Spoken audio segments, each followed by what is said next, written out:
On a communication board, if someone has a drawing or a picture of a cup of water, when the person points to it, he or she is not trying to get you to think of cup of water. He or she may be saying, I'm thirsty.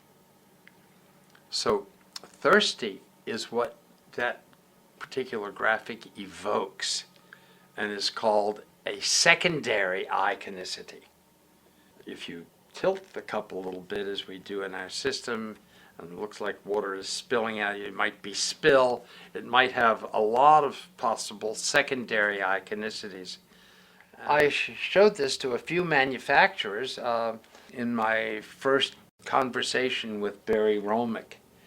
In a prescient sentence, he said, "We've been engineering these devices to death, but nobody really talks with them. Maybe this is the answer." It's a pleasure to have a conversation with Jen on a phone or in person. It's just like talking with anybody else. And I think that's, I think that was one of her big lifetime goals, and we're glad that we could help her with that. I have a tremendous admiration for people like Bruce who can think outside of the box. It is what we need in helping people who have such severe disabilities as the people that we're working with. We need people who do things differently.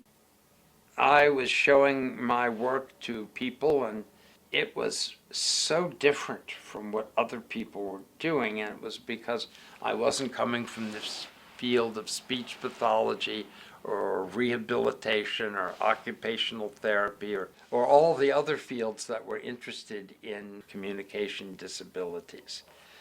And people looked at it and said, "This is not like anything else." And I said, "Well, it's a system based on hieroglyphics and disambiguation through multiple meanings." And folks were saying, "That's strange." But then when I showed them how it worked, they said, "Oh, that's really kind of easy."